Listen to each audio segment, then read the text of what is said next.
କ୍ରମାନ୍ୱୟରେ ଲେଖା ହିଁ ନାହିଁ, କ୍ରୋନୋଲୋଜିକାଲି ଲେଖା ହିଁ ନାହିଁ। ସେ ଯାହା ଦର୍ଶନ ଦେଖୁଛନ୍ତି ତାହା ଦେଖୁଛନ୍ତି। ଆଉ ଆମେ ଅଧ୍ୟାୟ ପରେ ଅଧ୍ୟାୟ ଅଧ୍ୟୟନ କରୁଥିବାରୁ ଆମର ଚିନ୍ତାଧାରାକୁ ଆମେ ଯଦି ସ୍ଥିର ରଖିବା, ଆମେ ଧୀରେ ଧୀରେ ପରମେଶ୍ୱର ବାକ୍ୟକୁ ସ୍ପଷ୍ଟ ଭାବରେ ବୁଝିପାରିବା। ଆଜି ପ୍ରକାଶିତ ବାକ୍ୟ 7 ଅଧ୍ୟାୟ ଅଧ୍ୟୟନ କରିବା। ଏଇଟା ଅଛି ମହାକ୍ଲେଶରେ ମହା ଉଦ୍ଧାର।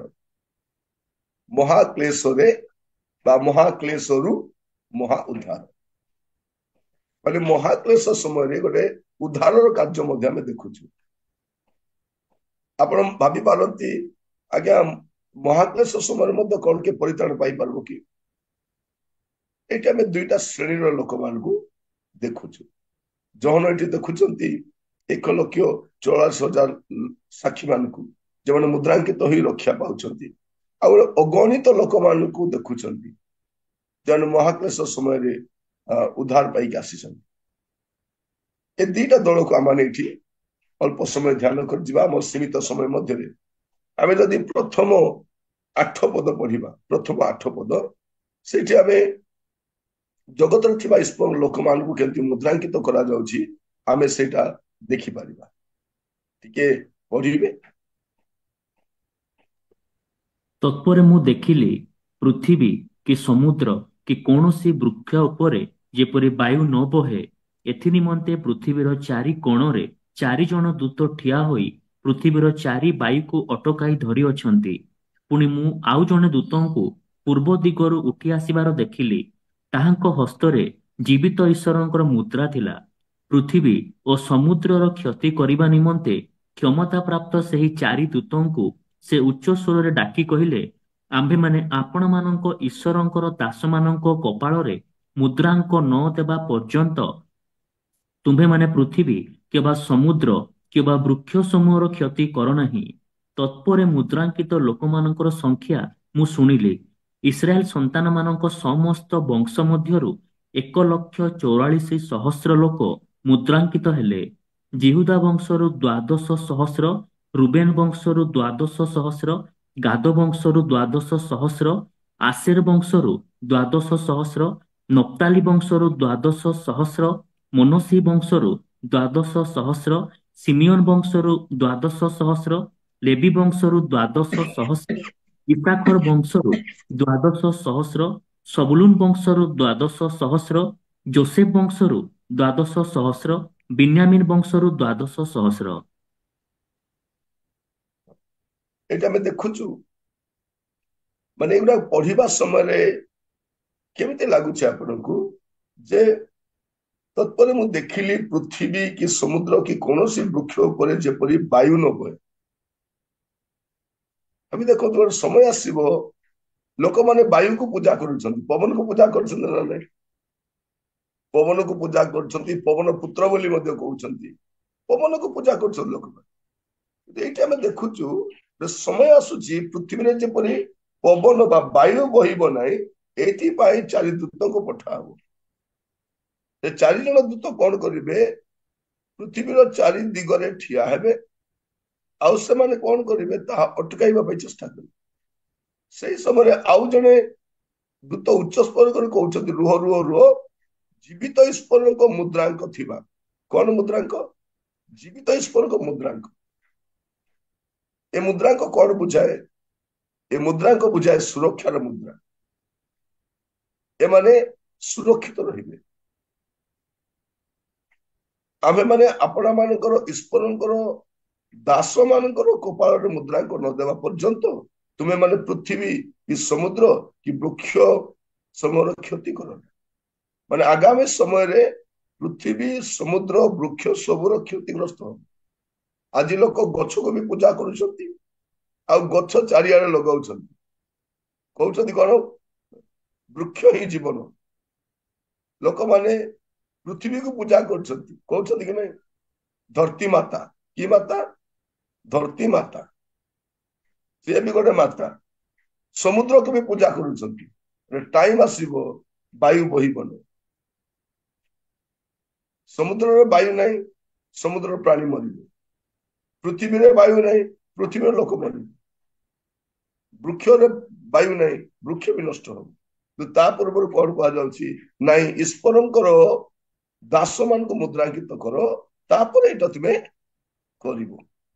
ତତ୍ପରେ ମୁଦ୍ରାଙ୍କିତ ଲୋକମାନଙ୍କ ସଂଖ୍ୟା ମୁଁ ଦେଖିଲି, ଇସ୍ରାଏଲ ସନ୍ତାନ ମାନଙ୍କ ସମସ୍ତ ବଂଶ ମଧ୍ୟରୁ 1,44,100 ଲୋକ ମୁଦ୍ରାଙ୍କିତ ହେଲେ। କୋଉ ସମୟରେ ଏଇଟା? ଏଇଟା ମହାକ୍ଲେଶ ସମୟରେ ଏମାନେ ମୁଦ୍ରାଙ୍କିତ ହୋଇଛନ୍ତି। କେତେ? 1,44,100 ଲୋକ। ଏଇଠି ଆମେ ଦେଖୁଛୁ ଦ୍ୱାଦଶ ଗୋଷ୍ଠୀ ଲେଖାଯାଉଛି, କିନ୍ତୁ ଏଇଠି ଦାନ ବଂଶ ଲେଖାଯାଉନି। ଦାନ ବଂଶ ଆପଣ ଦେଖୁଛନ୍ତି କି? ଦାନ ବଂଶ ନାହିଁ ଏଠି। ବରଂ ଯୋସେଫଙ୍କର ପୁଅ ମନସି ସେ ଜାଗାରେ ସ୍ଥାନ ପାଉଛି। କିଏ ପାଉଛି? ମନସି ସ୍ଥାନ ପାଇଛି, କିନ୍ତୁ ଇଫ୍ରିଏମ ସ୍ଥାନ ପାଇନି। ଯୋସେଫଙ୍କର ଦୁଇଟି ପୁଅ ମନସି ଆଉ ଏଫ୍ରିଏମ। ଏଫ୍ରିଏମ ଏଠି ସ୍ଥାନ ପାଉନାହିଁ, ମନସି ସ୍ଥାନ ପାଉଛି ଦାନର ଜାଗାରେ। ଦାନ କାହିଁକି ସ୍ଥାନ ପାଇନଥିବ? ଯଦି ଆମେ ଦେଖିବା ଦାନ ବିଷୟରେ, ବିଚାରକର୍ତ୍ତା ତାର 18 ପର୍ବ 30 ପଦ, ବିଚାରକର୍ତ୍ତା 18 ତାର 30।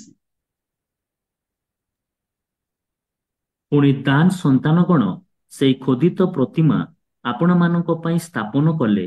ପୁଣି ସେହି ଦେଶୀୟ ଲୋକମାନେ ବନ୍ଦୀ ରୂପେ ଦେଶାନ୍ତରିତ ହେବା ଯାଏ ମୋସାର ପୌତ୍ର ଗେର୍ସନର ପୁତ୍ର ଜୋନାଥନ ଓ ତାହାର ସନ୍ତାନଗଣ ଦାନ ବଂଶର ଯାଜକ ହେଲେ। ଦାନ ବଂଶର ଲୋକମାନେ ପ୍ରଥମରେ ପ୍ରତିମା ପୂଜା କରିଥିଲେ, ଦ୍ୱାଦଶ ଗୋଷ୍ଠୀ ମଧ୍ୟରେ।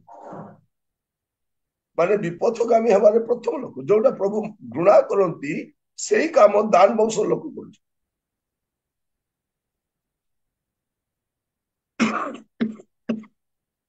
ଆପଣ ଯଦି ଦେଖିବେ, ପଢିବାର ଆବଶ୍ୟକ ନାହିଁ, ପ୍ରଥମ ରାଜାବଳୀ 12 ପର୍ବ 28ରୁ 30 ମଧ୍ୟ ଆପଣ ଦେଖିପାରିବେ। ଏମାନେ ପ୍ରତିମା ପୂଜା କରୁଛନ୍ତି।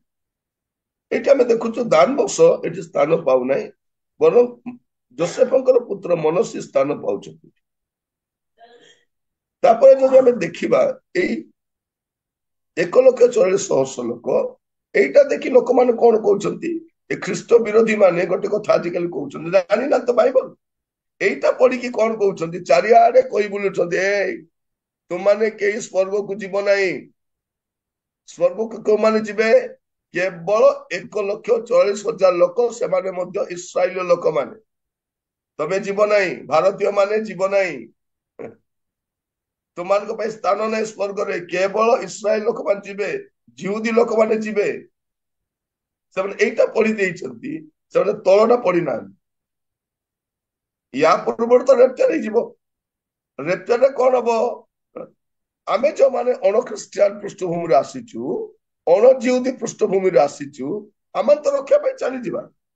କିନ୍ତୁ ମହାକ୍ଲେଶ ସମୟରେ ମଧ୍ୟ ଗୋଟେ ଗୋଷ୍ଠୀ ଅଛନ୍ତି ଯୋଉମାନେ ରକ୍ଷା ପାଇବା ବିଷୟ ଲେଖାଯାଉଛି। ତେଣୁ ଆଜିର ପ୍ରସଙ୍ଗ ହଉଛି ମହାକ୍ଲେଶରୁ ମହା ଉଦ୍ଧାର। ଆପଣ ଯଦି ପଢିବେ, ଆମେ ଏଠି ଦେଖିଲୁ କଣ ଯେ ଇସ୍ରାଏଲ ଲୋକମାନଙ୍କ ମଧ୍ୟରେ ମୁଦ୍ରାଙ୍କିତ ଲୋକମାନଙ୍କ ସଂଖ୍ୟା, ଏମାନେ ରକ୍ଷା ପାଇବେ। ଆଉ ବିଶେଷ କରି ଏମାନଙ୍କ ବିଷୟରେ ଆମେ ଟିକେ ଅଧିକ ପଢିବା, ଏମାନେ କାହିଁକି ରକ୍ଷା ପାଇଥିବେ? ପ୍ରକାଶିତ ବାକ୍ୟ 14 ପର୍ବ ତାର 4 ପଦ। ପ୍ରକାଶିତ ବାକ୍ୟ 14 ପର୍ବ ତାର 4 ପଦ। ସେମାନେ ସ୍ତ୍ରୀ ସଂସର୍ଗରେ ଆପଣା ଆପଣାକୁ କଳୁଷିତ କରିନଥିଲେ, କାରଣ ସେମାନେ ସୂଚି। ମେଷ ଶାବକ ଯେକୌଣସି ସ୍ଥାନକୁ ଗମନ କରନ୍ତି, ସେ ସ୍ଥାନକୁ ସେମାନେ ତାହାଙ୍କର ଅନୁଗାମୀ ହୁଅନ୍ତି। ସେମାନେ ଈଶ୍ୱର ଓ ମେଷ ଶାବକଙ୍କ ଉଦ୍ଦେଶ୍ୟରେ ପ୍ରଥମଜାତ ଫଳ ସ୍ୱରୂପେ ମନୁଷ୍ୟମାନଙ୍କ ମଧ୍ୟରୁ କ୍ରୀତ ହୋଇଅଛନ୍ତି। ଏଠି ଆମେ ଦେଖୁଛୁ କଣ? ସେମାନେ ସ୍ତ୍ରୀ ସଂସର୍ଗରେ ଆପଣାକୁ କଳୁଷିତ କରିନାହାନ୍ତି। ଏଇଟାକୁ ବିବାହ ନ କରିବା ବୁଝାଉନାହିଁ। এইটাକୁ ପଢିଦେଇକି ଗୋଟେ ଆମ ଖ୍ରୀଷ୍ଟିଆନ ସମ୍ପ୍ରଦାୟର ଗୋଟେ ଗୋଷ୍ଠୀ କଣ କହୁଛନ୍ତି? ନାଇଁ ନାଇଁ ନାଇଁ, ଆମେ ବିବାହ କରିବାର ନାହିଁ। ବିବାହ କରିବାଟା କଣ? ନିଜକୁ କଳୁଷିତ କରିବା। ବିବାହ କରିବାଟା କଳୁଷିତ ହେବା ନୁହଁ, ବିବାହ ହେଇକି ନାରେ ନାରେ ହେବାଟା ସେଟା କଳୁଷିତ ହେବା, ବା ବିବାହ ନ ହେଇକି ନାରେ ନାରେ ହେବା ସେଇଟା କଳୁଷିତ ହେବା। ବାଇବଲରେ କୋଉଠି ମଧ୍ୟ ବିବାହ ହେବାଟାକୁ କଳୁଷିତ ବୋଲି କୁହାଯାଏନି।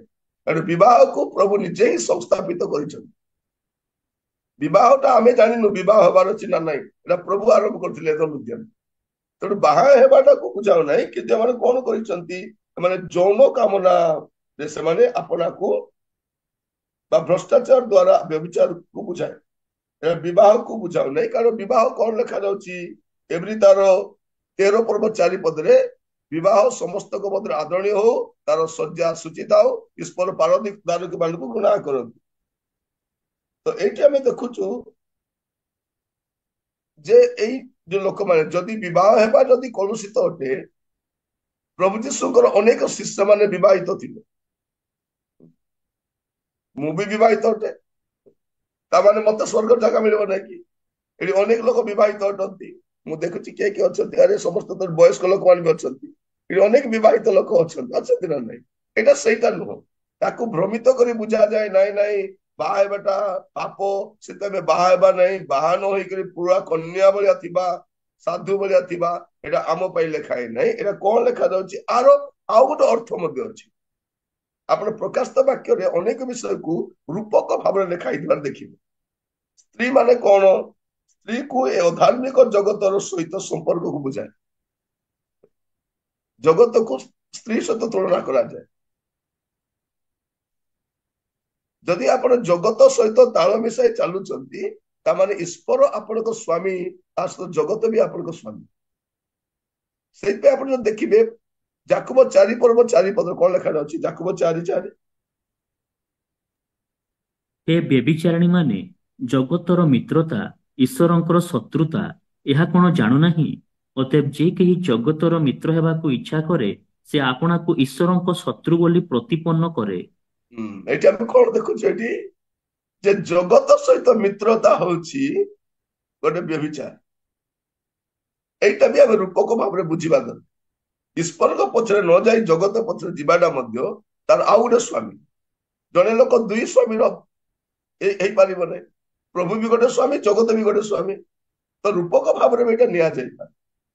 କାହିଁକି ବାଇବଲରେ କୋଉଠି ବି ବିବାହ ନିଷେଧ କରାଯାଏ ନାହିଁ, ବିବାହ କଳୁଷିତ ନୁହେଁ, ଏହା ଈଶ୍ୱରଙ୍କ ଦ୍ୱାରା ସ୍ଥାପିତ ଅଟେ। ତ ଏମାନେ କଣ କରିଛନ୍ତି, 1,40,000 ଲୋକ, ଏମାନେ ସେଇ ସମୟରେ ଜଗତର ରୀତିନୀତି ସହିତ ସାଲିସ କରିନାହାନ୍ତି, କମ୍ପ୍ରମାଇଜ କରିନାହାନ୍ତି। ତେଣୁ ସେଇ ସମୟରେ ଇସ୍ରାଏଲ ମଧ୍ୟରୁ ଏଇଟା, ଏବେ ଆମେ ଜାଣିପାରିବା ନାହିଁ କିଏ କୋଉ ଗୋଷ୍ଠୀର ବୋଲିକି। ଯଦି ଇସ୍ରାଏଲରେ ଯିବେ, ଏ ଦ୍ୱାଦଶ ଗୋଷ୍ଠୀର କିଏ କଣ ଜଣା ପଡିବନି, ଜାଣିବା ବହୁତ କଷ୍ଟ। କିନ୍ତୁ ସେଇ ଦିନ ଉଦ୍ଧାର ପାଇଲା ବେଳକୁ ପ୍ରଭୁ ଜାଣିଛନ୍ତି କିଏ କୋଉ ଗୋଷ୍ଠୀର, ପ୍ରଭୁକୁ ଜାଣି କିଏ କୋଉ ଗୋଷ୍ଠୀର, ସେଇଦିନ ସେମାନେ ରକ୍ଷା ପାଇବେ। ତାପରେ ଆମେ ଯଦି ଦେଖିବା 9 ପଦରୁ 17 ପଦ ପର୍ଯ୍ୟନ୍ତ, ଆମେ ଏକାଥରକୁ ପଢି ପଢି ଆସିବା 9 ପଦରୁ 17 ପଦ ପର୍ଯ୍ୟନ୍ତ। ଏହାପରେ ମୁଁ ଦୃଷ୍ଟିପାତ କଲି, ଆଉ ଦେଖ, ସର୍ବଜାତୀୟ, ସର୍ବଗୋଷ୍ଠୀୟ, ସର୍ବବଂଶୀୟ ଓ ସର୍ବଭାଷାବାଦୀ ଅଗଣ୍ୟ ଏକ ମହାଜନତା ଶୁକ୍ଳ ବସ୍ତ୍ର ପରିହିତ ହୋଇ ଓ ଖଜୁରୀ ବାହୁଙ୍ଗା ହସ୍ତରେ ଧରି ସିଂହାସନ ଓ ମେଷ ଶାବକଙ୍କ ସମ୍ମୁଖରେ ଦଣ୍ଡାୟମାନ ହୋଇଅଛନ୍ତି। ସେମାନେ ଉଚ୍ଚ ସ୍ୱରରେ କହୁଅଛନ୍ତି, ପରିତ୍ରାଣ ସିଂହାସନ ପବିଷ୍ଟ ଆମ୍ଭମାନଙ୍କ ଈଶ୍ୱରଙ୍କର ଓ ମେଷ ଶାବକଙ୍କର କାର୍ଯ୍ୟ। ପୁଣି ସମସ୍ତ ଦୂତ ସିଂହାସନ, ପ୍ରାଚୀନ ବର୍ଗ ଓ ଚାରି ପ୍ରାଣୀଙ୍କ ଚତୁର୍ଦିଗରେ ଉଭା ହୋଇଅଛନ୍ତି, ଆଉ ସିଂହାସନ ସମ୍ମୁଖରେ ଉବୁଡ ହୋଇପଡି ଈଶ୍ୱରଙ୍କୁ ପ୍ରଣାମ କରି କହୁଅଛନ୍ତି, ଆମେନ୍। ପ୍ରଶଂସା, ଗୌରବ, ଜ୍ଞାନ, ଧନ୍ୟବାଦ, ସମ୍ଭ୍ରମ, ପରାକ୍ରମ ଓ ଶକ୍ତି ଯୁଗେ ଯୁଗେ ଆମ୍ଭମାନଙ୍କ ଈଶ୍ୱରଙ୍କର, ଆମେନ୍। ପୁଣି ପ୍ରାଚୀନମାନଙ୍କ ମଧ୍ୟରୁ ଜଣେ ମତେ ପଚାରିଲେ, ଶୁକ୍ଳ ବସ୍ତ୍ର ପରିହିତ ଏହି ଲୋକମାନେ କିଏ ଓ ସେମାନେ କେଉଁଠାରୁ ଆସିଅଛନ୍ତି? ମୁଁ ତାଙ୍କୁ କହିଲି, ହେ ମୋର ପ୍ରଭୁ, ଆପଣ ହିଁ ତାହା ଜାଣନ୍ତି। ସେଥିରେ ସେ ମତେ କହିଲେ, ଏମାନେ ମହାକ୍ଲେଶରୁ ବାହାରି ଆସିଅଛନ୍ତି ଓ ମେଷ ଶାବକଙ୍କ ରକ୍ତରେ ଆପଣା ଆପଣା ବସ୍ତ୍ର ଧୋଇ ଶୁକ୍ଳବର୍ଣ୍ଣ କରିଅଛନ୍ତି। ସେଥିପାଇଁ ସେମାନେ ଈଶ୍ୱରଙ୍କ ସିଂହାସନ ସମ୍ମୁଖରେ ଥାଇ ଦିବାରାତ୍ର ତାହାଙ୍କର ଉପାସନା କରନ୍ତି। ପୁଣି ସିଂହାସନ ପବିଷ୍ଟ ବ୍ୟକ୍ତି ସେମାନଙ୍କର ଆଶ୍ରୟ ସ୍ୱରୂପ ହେବେ। ସେମାନଙ୍କର ଆଉ କେବେ ହିଁ କ୍ଷୁଧା କି ତୃଷା ହେବ ନାହିଁ। ପୁଣି ସୂର୍ଯ୍ୟ କିମ୍ବା କୌଣସି ଉତ୍ତାପ ସେମାନଙ୍କୁ ଆଘାତ କରିବ ନାହିଁ, କାରଣ ସିଂହାସନ ମଧ୍ୟସ୍ଥିତ ମେଷ ଶାବକ ସେମାନଙ୍କର ପାଳକ ହେବେ ଓ ଜୀବନଦାୟକ ନିର୍ଝର ନିକଟକୁ ସେମାନଙ୍କୁ କଢାଇ ନେବେ। ପୁଣି ଈଶ୍ୱର ସେମାନଙ୍କ ଚକ୍ଷୁରୁ ସମସ୍ତ ଲୋତକ ପୋଛିଦେବେ। ଏଠି ଆମେ ଦେଖୁ ଏଇ 9 ପଦରୁ 17 ପଦରେ ପ୍ରଥମେ ଗୋଟେ ଦଳ ଦେଖିଲୁ, ଯେ ଈଶ୍ୱରଙ୍କ ମୁଦ୍ରାଙ୍କିତ ଲୋକମାନଙ୍କର ସଂଖ୍ୟା ଦେଖୁଛୁ, ସେମାନଙ୍କ ଗୋଷ୍ଠୀକୁ ଆମେ ଦେଖୁଛୁ, କିନ୍ତୁ ଏଇଠି ସ୍ୱର୍ଗରେ ଗୋଟେ ଗାୟନ ମଧ୍ୟ ହଉଛି। ଏଠି କଣ ଦେଖୁଛୁ ଦେଖନ୍ତୁ 9 ପଦରେ, ଏହା ପରେ ମୁଁ ଦୃଷ୍ଟିପାତ କଲି ଆଉ ଦେଖ ସର୍ବଜାତୀୟ ସର୍ବବଂଶୀୟ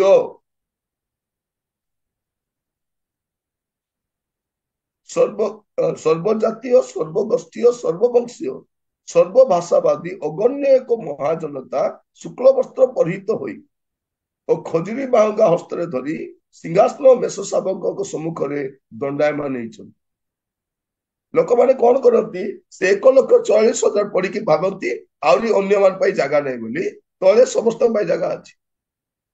କଣ ଲେଖାଯାଉଛି, ସର୍ବଜାତୀୟ ସର୍ବଗୋଷ୍ଠୀୟ ସର୍ବବଂଶୀୟ ସର୍ବଭାଷାବାଦୀ, ଏଠି ସର୍ବଧର୍ମୀୟ ଲେଖା ହିଁ ନାହିଁ।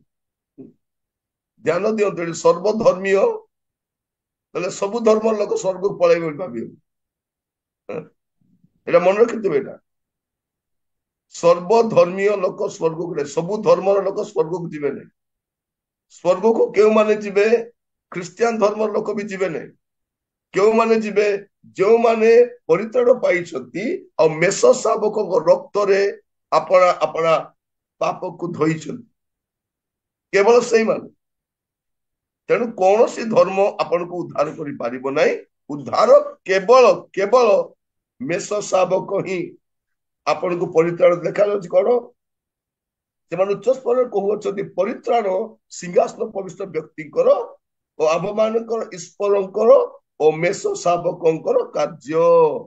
ଏଟା ଅନ୍ୟ କାର୍ଯ୍ୟରେ ହେବ ନାହିଁ। ଉଦ୍ଧାର ଅନ୍ୟ କାର୍ଯ୍ୟରେ ହୁଏ ନାହିଁ, ଦାନ ଧର୍ମରେ ହୁଏ ନାହିଁ, ତ୍ୟାଗ ତପସ୍ୟାରେ ହୁଏ ନାହିଁ, ପୁଣ୍ୟ କଲେ ହୁଏ ନାହିଁ। କେମିତି ହୁଏ, ଏଇଟା ଲେଖାଯାଉଛି ଯେ କୋଉ ଜାତିର ହଉ, କୋଉ ଭାଷା, କୋଉ ବର୍ଗର ଲୋକ ହଉ, ସବୁ ଧର୍ମର ଲୋକ ଉଦ୍ଧାର ପାଇବେନି। ଖ୍ରୀଷ୍ଟିଆନ ଧର୍ମ ଧରିଦେଲେ ବି ଉଦ୍ଧାର ମିଳିବନି। ଉଦ୍ଧାର କିଏ ପାଇବ, ଯୋଉ ଲୋକ ଯୀଶୁଙ୍କ ରକ୍ତରେ ପରିଷ୍କୃତ ହେଇଛି, ମେଷ ଶାବକଙ୍କ ରକ୍ତରେ। ତ ଏଇଠି ଆମେ ଦେଖୁଛୁ ଗୋଟେ ବୃହତ ଗୋଷ୍ଠୀ, ଏମାନେ କଣ ହେଇଛନ୍ତି, ରକ୍ଷା ପ୍ରାପ୍ତ ହେଇଛନ୍ତି। କିନ୍ତୁ ଆପଣ ଆଉଥରେ ପଢନ୍ତୁ 13 ଆଉ 14 ପଦ। ପୁଣି ପ୍ରାଚୀନମାନଙ୍କ ମଧ୍ୟରୁ ଜଣେ ମୋତେ ପଚାରିଲେ, ଶୁକ୍ଳ ବସ୍ତ୍ର ପରିହିତ ଏହି ଲୋକମାନେ କିଏ ଓ ସେମାନେ କେଉଁଠାରୁ ଆସିଅଛନ୍ତି? ମୁଁ ତାହାଙ୍କୁ କହିଲି, ହେ ମୋର ପ୍ରଭୁ, ଆପଣ ହିଁ ତାହା ଜାଣନ୍ତି। ସେଥିରେ ସେ ମୋତେ କହିଲେ, ଏମାନେ ମହାକ୍ଲେଶରୁ ବାହାରି ଆସିଅଛନ୍ତି ଓ ମେଷ ଶାବକଙ୍କ ରକ୍ତରେ ଆପଣା ଆପଣା ବସ୍ତ୍ର ଧୋଇ ଶୁକ୍ଳବର୍ଣ୍ଣ କରିଅଛନ୍ତି। ଏମାନେ କଣ ହେଇଛନ୍ତି, ମହାକ୍ଲେଶରୁ ବାହାରି ଆସିଛନ୍ତି। ଏମାନେ ଜୀବିତ ଅବସ୍ଥାରେ ଆସିନାହାନ୍ତି, ସାକ୍ଷ୍ୟମର ହେଇକି ଆସିଛନ୍ତି। ସେ ମହାକ୍ଲେଶ ସମୟରେ ଏମାନେ ସାକ୍ଷ୍ୟମର ହେବା ଆମେ ଦେଖୁଥିଲୁ। ଏଠି ଆପଣ ଦେଖିବେ 6 ପର୍ବ ତାର 11 ପଦ। ସେଥିରେ ସେମାନଙ୍କର ପ୍ରତ୍ୟେକ ଜଣକୁ ଶୁକ୍ଳ ବସ୍ତ୍ର ଦତ୍ତ ହେଲା। ପୁଣି ସେମାନଙ୍କର ଯେଉଁ ସହଦାସ ଓ ଭାତୃଗଣ ସେମାନଙ୍କ ପରି ମଧ୍ୟ ବୋଧ କରାଯିବେ, ସେମାନଙ୍କ ସଂଖ୍ୟା ପୂର୍ଣ୍ଣ ନ ହେବା ଯାଏ ଆଉ କିଛି କାଳ ବିଶ୍ରାମ କରିବାକୁ ସେମାନଙ୍କୁ କୁହାଗଲା। ଏଇ ଲୋକମାନେ କେଉଁମାନେ, ଯେଉଁମାନେ ସେ ମହାକ୍ଲେଶ ସମୟରେ ପଶୁର ଚିହ୍ନକୁ ଗ୍ରହଣ କରିନାହାନ୍ତି, ପଶୁକୁ ମାନି ନାହାନ୍ତି, ସେମାନେ ଏମାନେ ଜୀବିତ ଅବସ୍ଥା ରକ୍ଷା ପ୍ରାପ୍ତ ହେଇନାହାନ୍ତି, ଏମାନେ ସାକ୍ଷ୍ୟମର ହେଇଛନ୍ତି। ଏଇ ଯୋଉ ବିଭିନ୍ନ ଗୋଷ୍ଠୀର ଲୋକମାନଙ୍କୁ ଆମେ ଦେଖୁଛୁ, ଭାଷାବାଦୀ ଏ ଲୋକମାନେ, ଏଟା ଏମାନେ ରେପ୍ଚରରେ ଯାଉନାହାନ୍ତି, ଏମାନେ ମହାକ୍ଲେଶରୁ ବାହାରି ଆସିଛନ୍ତି। ଆପଣ ଦେଖିବେ 6 ପର୍ବ ତାର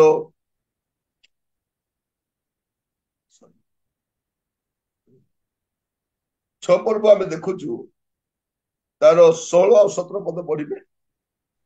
ପୁଣି ସେମାନେ ପର୍ବତ ଓ ଶୈଳମାନଙ୍କୁ କହିଲେ, ଆମ୍ଭମାନଙ୍କ ଉପରେ ପଡ଼ି ସିଂହାସନ ପବିଷ୍ଟ ବ୍ୟକ୍ତିଙ୍କ ଛାମୁରୁ ଓ ମେଷ ଶାବକଙ୍କ କ୍ରୋଧରୁ ଆମ୍ଭମାନଙ୍କୁ ଲୁଚାଇ ରଖ, କାରଣ ସେମାନଙ୍କ କ୍ରୋଧର ମହାଦିନ ଉପସ୍ଥିତ ହୋଇଅଛି। ଆଉ କିଏ ଠିଆ ହୋଇପାରେ? ଦେଖନ୍ତୁ, ସେଇ କ୍ରୋଧର ସମୟରେ କିଏ ରକ୍ଷା ପାଇପାରିବ ନାହିଁ ବୋଲି ଲେଖାଯାଉଛି। କିନ୍ତୁ ଏଇଠି ଆମେ ଦେଖୁଛୁ 7 ପର୍ବ ତାର 14 ପଦରେ ମହାକ୍ଲେଶରୁ ବାହାରି ଆସିଛନ୍ତି। ମାନେ ଯୋଉମାନେ ପ୍ରଭୁଙ୍କୁ ଗ୍ରହଣ କରିବେ ନାହିଁ, ସେମାନଙ୍କ ପାଇଁ ରକ୍ଷା ନାହିଁ। କିନ୍ତୁ ମହାକ୍ଲେଶ ସମୟରେ କଷ୍ଟ ସମୟରେ ମଧ୍ୟ ଯଦି ଜଣେ ଲୋକ ପ୍ରଭୁରେ ଆସୁଛି ସେ ରକ୍ଷା ପାଇଯାଉଛି। ଜୀବିତ ଅବସ୍ଥାରେ ଆସୁନାହିଁ ସେ ବ୍ୟକ୍ତି ଜଣକ ଜୀବିତ ଅବସ୍ଥାରେ ସେ ରକ୍ଷା ପ୍ରାପ୍ତ ହେଇ ଆସୁନାହାନ୍ତି, କିନ୍ତୁ କେମିତି ଆସୁଛନ୍ତି ସାକ୍ଷମର ହେଇକି। ତେଣୁ କଣ କୁହାଯାଉଛି ଶୁକ୍ଳ ବସ୍ତ୍ର ପ୍ରଦାନ କରାଯାଇଛି। ଆପଣ ପଢିବେ ପୁଣି ଥରେ 15-17 ପଦ।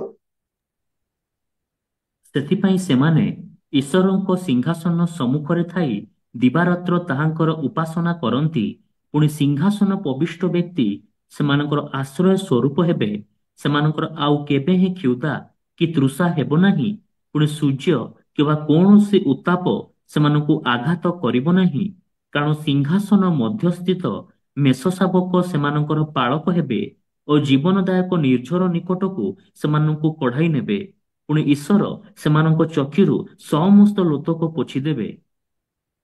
ଯେହେତୁ ଏମାନେ ଶୈତାନର ଉପାସନା କରିନାହାନ୍ତି, କଷ୍ଟ ସ୍ୱୀକାର କରି ମୃତ୍ୟୁବରଣ କରିଛନ୍ତି, ଏମାନେ ପ୍ରଭୁଙ୍କର କଣ କରିବେ? ସିଂହାସନ ସମ୍ମୁଖରେ ଦିବାରାତ୍ର ଉପାସନା କରିବେ। ଏଇ ସୌଭାଗ୍ୟ ଏମାନଙ୍କୁ ମିଳୁଛି। ଆମେ ଦେଖିଥିଲୁ ପ୍ରକାଶିତ ବାକ୍ୟର 5 ପର୍ବରେ ବି ଦେଖିଥିଲୁ। 5 ପର୍ବ ତାର 9-10 ପଦ ପଢିବେ। ସେମାନେ ଗୋଟିଏ ନୂତନ ଗୀତ ଗାନ କରି କହିଲେ, ତୁମ୍ଭେ ସେହି ପୁସ୍ତକ ନେବାକୁ ଓ ସେଥିର ମୁଦ୍ରା ସବୁ ଭାଙ୍ଗିବାକୁ ଯୋଗ୍ୟ ଅଟ, କାରଣ ତୁମ୍ଭେ ହତ ହୋଇଥିଲ। ପୁଣି ଆପଣା ରକ୍ତ ଦ୍ୱାରା ସମସ୍ତ ଗୋଷ୍ଠୀ, ଭାଷାବାଦୀ, ବଂଶ ଓ ଜାତି ମଧ୍ୟରୁ ଈଶ୍ୱରଙ୍କ ନିମନ୍ତେ ଲୋକମାନଙ୍କୁ କ୍ରୟ କରିଅଛ। ପୁଣି ସେମାନଙ୍କୁ ଆମ୍ଭମାନଙ୍କ ଈଶ୍ୱରଙ୍କ ଉଦ୍ଦେଶ୍ୟରେ ରାଜକୁଳ ଓ ଯାଜକ କରିଦେଇଅଛ, ଆଉ ସେମାନେ ପୃଥିବୀ ଉପରେ ରାଜତ୍ୱ କରିବେ। ଏଇ ଲୋକମାନେ କଣ କରିବେ? ମହାକ୍ଲେଶରେ କଷ୍ଟ ପାଇବେ, କିନ୍ତୁ ପରବର୍ତ୍ତୀ ସମୟରେ ପୃଥିବୀରେ ରାଜତ୍ୱ ମଧ୍ୟ କରିବେ। ତ ଏଇଟା ଆମେ 2ଟା ଦଳ ଦେଖୁଛୁ ମହାକ୍ଲେଶର ଉଦ୍ଧାର ପାଇବା। ଗୋଟେ ହଉଛି ଇସ୍ରାଏଲ ବଂଶର ଲୋକମାନେ, ଯେଉଁମାନେ 1,40,000 ଲୋକ ସେ ସମୟ ରକ୍ଷା ପାଇବାର ତାଙ୍କ ସଂଖ୍ୟା ବି ଲେଖା ଯାଉଛି। ଆଉ ଗୋଟେ ବୃହତ ସଂଖ୍ୟା ଲେଖା ଯାଉଛି, ବିଭିନ୍ନ ଗୋଷ୍ଠୀରୁ, ବିଭିନ୍ନ ଭାଷାବାଦୀ, ବିଭିନ୍ନ ସେମାନେ ଆସୁଛନ୍ତି, ସେଇଟା ଲିଷ୍ଟ ଲେଖା ଯାଉଛି। ଏମାନେ ଜୀବିତ ଅବସ୍ଥାରେ ଆସୁନାହାନ୍ତି, ଏମାନେ ପ୍ରଭୁଙ୍କ ସକାଶେ ପ୍ରାଣ ହରାଉଛନ୍ତି, ପ୍ରଭୁଙ୍କ ସକାଶେ ଜୀବନ ଦଉଛନ୍ତି। ଆଉ ମହାକ୍ଲେଶର ବାହାରୁ ଲେଖା ଯାଉଛି ସେମାନଙ୍କ ହାତରେ କଣ ଅଛି? ଖଜୁରୀ ବାହୁଙ୍ଗା ଅଛି। ଖଜୁରୀ ବାହୁଙ୍ଗା କଣ ପାଇଁ? ଖଜୁରୀ ବାହୁଙ୍ଗା ହଉଛି ଗୋଟେ ବିଜୟର ଚିହ୍ନ, ବିଜୟର ଚିହ୍ନ, ଉଦ୍ଧାରର ଚିହ୍ନ। ସେତେ ପ୍ରଭୁ ଯୀଶୁ ଖ୍ରୀଷ୍ଟ ଯେତେବେଳେ ଜେରୁସାଲେମରେ ପ୍ରବେଶ କରୁଛନ୍ତି, ଲୋକମାନେ ହାତରେ ଖଜୁରୀ ବାହୁଙ୍ଗା ନେଇ ବାହାରୁଛନ୍ତି। ଦାଉଦ ସୁତ ହୋସାନା, ଏ ଗୀତ ବୋଲିବାର ଆମେ ଦେଖୁଛୁ, ହୋସାନା ହୋସାନା ହୋସାନା, ମାନେ ମୁକ୍ତ କର, ଆମେ ମୁକ୍ତ ହେଇଯାଇଛୁ, ଆମ ରାଜା ଆସିଗଲେ। ତ କ୍ଲେଶ ସମସ୍ୟାରୁ ଉଦ୍ଧାର ପାଇବାର ଚିହ୍ନ ହଉଛି କଣ? ଏ ଖଜୁରୀ ବାହୁଙ୍ଗା। ଏମାନେ କ୍ଲେଶରୁ ଜୟ କରି ଆସିଛନ୍ତି, ମହାକ୍ଲେଶରୁ ବାହାରି ଆସିଛନ୍ତି। ତ ପ୍ରିୟ ଭାଇ ଭଉଣୀ ମାନେ, ଆମେ ଦେଖୁ ଗୋଟେ ଗୋଷ୍ଠୀ ଉଦ୍ଧାର ପ୍ରାପ୍ତ ହେଇ ଯାଉଛନ୍ତି। ଆଉ କ୍ଲେଶ ସମୟରେ ଇସ୍ରାଏଲ ମଧ୍ୟରୁ 1,40,000 ଲୋକ, ଆଉ ତାପରେ ଗୋଟେ ବୃହତ ସଂଖ୍ୟା ଲୋକ, ଏମାନେ ସାକ୍ଷମର ହେଇ ପ୍ରଭୁଙ୍କ ପାଇଁ ସୁରକ୍ଷିତ ରହୁଛନ୍ତି। ପ୍ରଭୁ ଆପଣମାନଙ୍କୁ ଆଶୀର୍ବାଦ କରନ୍ତୁ। ଆଜିର ବାକ୍ୟ ଧ୍ୟାନ କରିବା ସମୟରେ ପ୍ରଭୁ ଆମମାନଙ୍କୁ ଅନୁଗ୍ରହ କରନ୍ତୁ ଏହା ବୁଝିବା ପାଇଁ ଯେ ଆଗାମୀ ସମୟରେ ପୃଥିବୀ ଉପରେ ଭୟଙ୍କର ସମୟ ଘନେଇ ଆସୁଛି, କ୍ଲେଶ ଆସୁଛି, ମହାକ୍ଲେଶ ଆସୁଛି। ଆମମାନେ କ୍ଲେଶ ମଧ୍ୟ ଦେଇକି ଯିବା, ମହାକ୍ଲେଶ ମଧ୍ୟ ଦେଇ ନୁହଁ। ସାଧୁ ପାଉଲ କହୁଛନ୍ତି ଆମମାନଙ୍କୁ ଅନେକ କ୍ଲେଶ ମଧ୍ୟ ଦେଇ ଈଶ୍ୱରଙ୍କ ରାଜ୍ୟରେ ପ୍ରବେଶ କରିବାକୁ। ଆଗାମୀ ସମୟରେ ହୁଏ ତ ଆମମାନଙ୍କ ପାଇଁ କ୍ଲେଶ ଆସିପାରେ, ସମସ୍ୟା ଆସିପାରେ, ତାଡ଼ନା ଆସିପାରେ। ଆମେ ପ୍ରସ୍ତୁତ ରହିବା। ପ୍ରଭୁ ଆପଣମାନଙ୍କୁ ଆଶୀର୍ବାଦ କରନ୍ତୁ। ପ୍ରାର୍ଥନା କରିବା। ଅନୁଗ୍ରହକାରୀ ପିତା ପରମେଶ୍ୱର ଆପଣଙ୍କୁ ଧନ୍ୟବାଦ ଦଉଛି।